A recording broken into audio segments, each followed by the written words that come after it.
Hey, welcome to my YouTube channel. So I was just I'm reading the Bible and I'm thinking, you know, imagine you live this life the most amazing way, the way that God has granted you to live it. You honor Him with everything that you have.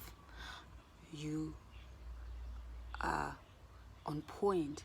God is leading you. You are honoring God with your life. English is not my first language, so there are bigger words that I want to say, but they're not really coming to mind right now. But you can get what I'm saying. Like, you live your life where your great-great-grandkids, when they live their life in a way that does not honor God so much, but when God wants to punish them, and then you just remember, oh, you know what?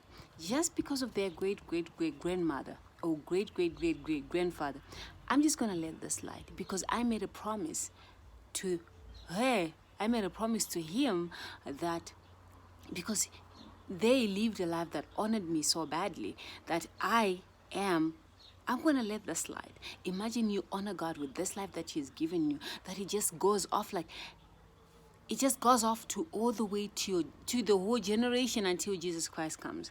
Until the next generation, like 50 of them. I don't know when Jesus Christ is coming back. Until then, like, your life is so centered on God at this hour, at this moment, that it affects your whole family. People who are coming now, people who are here, just because they are blood related to you, just because they are connected to you, that God will be like, you know what? Just because of Tendai, I'm going to let this slide. You know, God, I'm reading the Old Testament, and in Exodus, there's a part where God was like, you know what, when Moses went to the top of Mount Sinai, and then he was worshiping God, and he was there for a long time, and then people were like, oh, Moses is not coming back, you know, we should just let it go, we should just make our own God here. And they started curving gold. I remember one part where Aaron was like, take your wife's earrings and the gold earrings, and they started building these things, calves and stuff like that, and they started worshiping and sacrificing. And God was so mad. He's like, you know what, just go back there. He said to Moses, just go back there, let me just be here and be mad, and I'm gonna just crush them, I'm gonna kill them.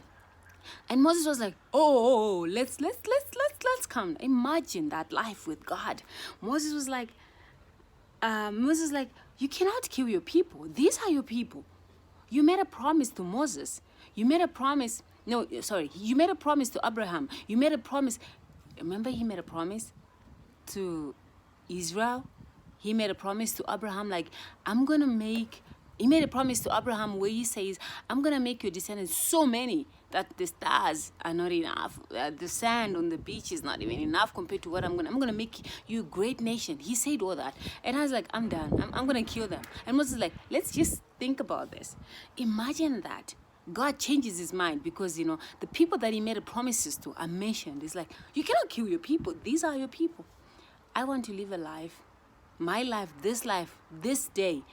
Today is the day that I'm guaranteed with, you know, to honor God fully, to live a life that honors Him all the way, you know. This is all we have. Imagine being connected to people by blood and they get forgiven for that because you decide to honor God. I hope this finds you well. Ciao.